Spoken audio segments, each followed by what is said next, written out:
Capiz. Capiz is a province located in the western Visayas of the Philippines.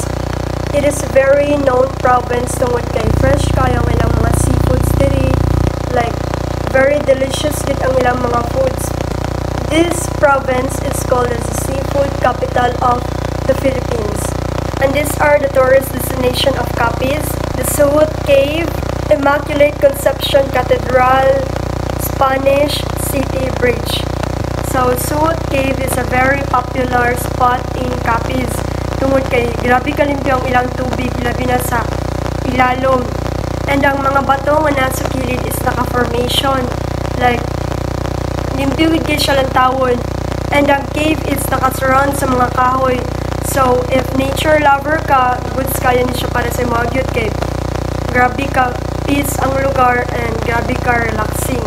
Next is the Immaculate Conception Cathedral, a beautiful and historic na simbahan located in Rojas City, Capiz, Philippines.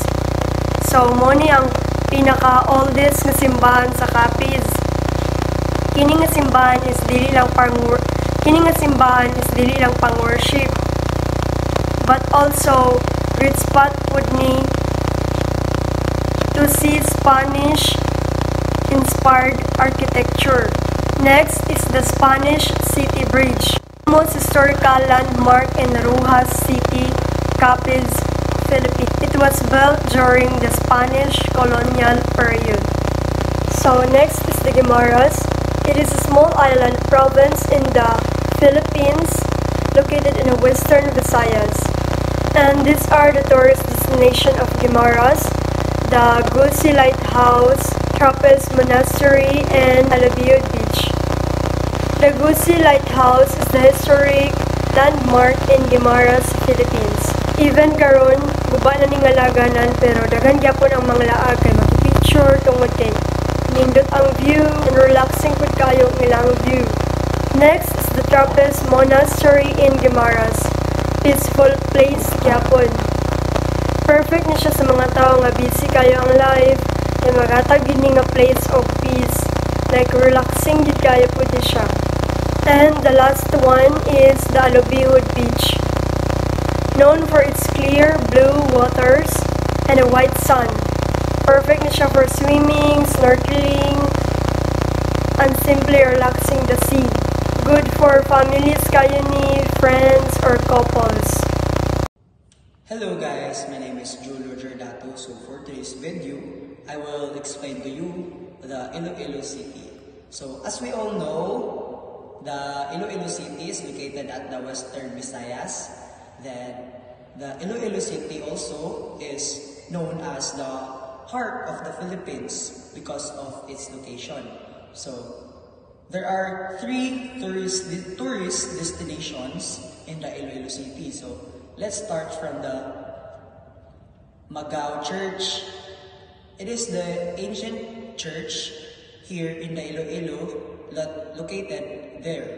Then the next is the Garin Farm, and then the Islas de Gigantes.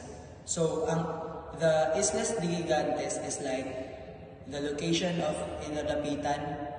It has the same vibes also, like snow or mga ancient, and also the ancient Greek mythology. And then the Negros Occidental. So Negros Occidental is known for the province as the sugar bowl of the Philippines because it produced more than half of the country's sugar. It also known for its chicken inasal. Next is the tourist destination, the ruins. So here are the example of the ruins, the first, and then next is the Lakawon Island. So gitawag ni siya nga Lakawon Island because as makita nimo sa picture in front kay like naabitaw kay Lakawon nga more taas kayo, so mao nang gitawag siya og Lakawon Island because naamoy baktasod. And then next is the Mambucal Mountain Resort. So Western Visayas is known for its colorful festival, delicious food, and a beautiful tourist spots. So it has a strong traditions of weaving and crafting, which shows their creativity and resourcefulness.